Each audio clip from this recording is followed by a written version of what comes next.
إياك نعبد وإياك نستعين ہم تیری ہی عبادت کرتے ہیں اور تجھی سے مدد چاہتے ہیں۔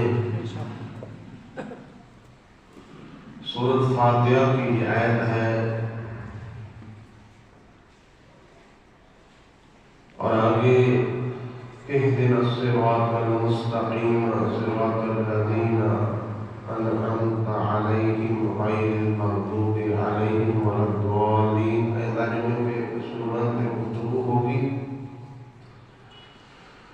اللہ کریم ہمیں قرآن سنا کر اس پر عمل کی توفیق عطا فرمائے۔ تو عبادت ہم اللہ کی کرتے ہیں اور مدد بھی اسی سے مانگتے ہیں۔ تو عبادت کیا ہے؟ آپ کو لغت و تفسیر کی ساری کتابوں میں یہ معنی ملے گا اقضاء غایت الخضوع والتذلل،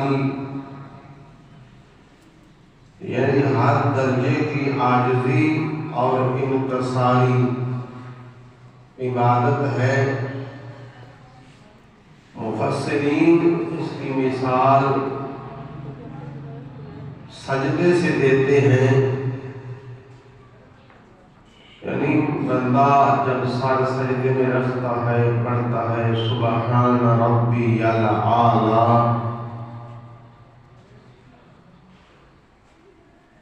تو حالانکہ صرف سجدہ ہی عبادت نہیں بلکہ تکبیر، قیام، رکوع، التحیات،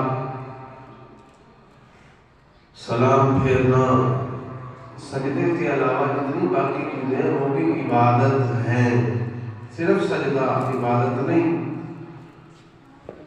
تو نماز کے اندر جتنے بھی یعنی نماز کے ارکان ہیں، قیام، رکوع، سجدہ، سلام، یہ سب اللہ کی عبادت ہیں۔ اگر کوئی استاد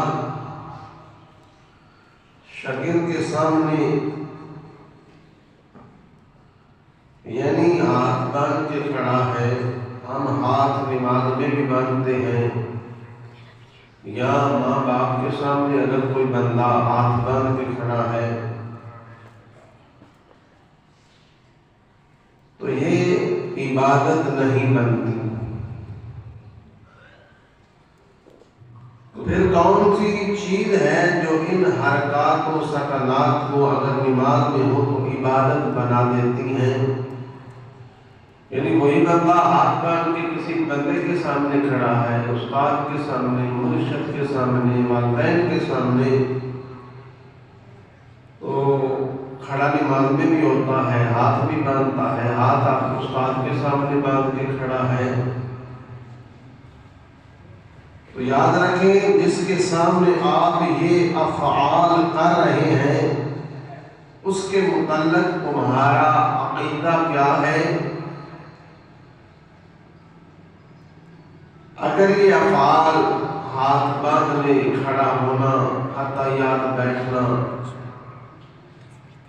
اگر خدا سمجھتے ہوئے یہ افعال ادا کیے تو پھر یہ عبادت ہے،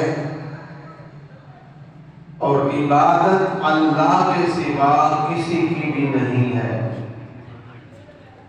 عبادت کے لائق صرف خدا کی ذات ہے، اس کے علاوہ کوئی عبادت کے لائق نہیں، سب مخلوق ہے اس کی۔ کسی نبی کی بھی عبادت نہیں کی جا سکتی، کسی ولی کی، غوث کی، قطب کی، ابدال کی، صحابی کی، وہ جتنے سے جتنے بھی بڑے مرتبے پر فیض ہو اس کی عبادت نہیں کی جا سکتی۔ عبادت صرف خدا کی ہے۔ تو اگر عبادت اللہ کے سوا کسی کی نہیں، اگر کسی کو بندہ سمجھ کر نہ کسی کو خدا سمجھا، نہ کسی کو خدا کا بیٹا، نہ بیوی، تو یہ کام کھڑا ہے ہاتھ باندھ کے ادب کے ساتھ، یا جس طرح عطیات بیٹھتے ہیں استاد کے سامنے، بعض دفعہ طلباء ایسے بیٹھتے ہیں، بعض مدارس میں طلباء عطیات کی شکل میں بیٹھ کر ہاتھ باندھ کے قرآن جو ہے وہ سنا رہے ہوتے ہیں، تو یہ عبادت نہیں بنتی، عبادت نہیں ہوگی، زیادہ سے زیادہ ہوئی تو یہ تعظیم ہوگی، عزت ہوگی استاد کی۔ تو صرف یہ یاد رکھنا ہے کہ کس کے سامنے آپ کھڑے ہیں، اگر خدا کے سامنے کھڑے ہو کر اس کی بارگاہ میں حاضر ہو کر یہی افعال یہ کام کر رہے ہیں تو یہ عبادت بنے گی، اور اگر استاد کے سامنے یہ افعال یا والدین کے سامنے یا کسی بڑے بزرگ آدمی کے سامنے، تو یہ پھر عبادت نہیں بنے گی، زیادہ سے زیادہ اس کی عزت ہی ہوگی، تعظیم ہوگی۔ البتہ سجدہ جو ہے وہ کسی بھی کو جائز نہیں ہے، شریعت مصطفیٰ صلی اللہ علیہ وآلہ وسلم کے اندر سجدہ جو ہے وہ صرف اور صرف خدا کو ہے، صرف اللہ سجدہ۔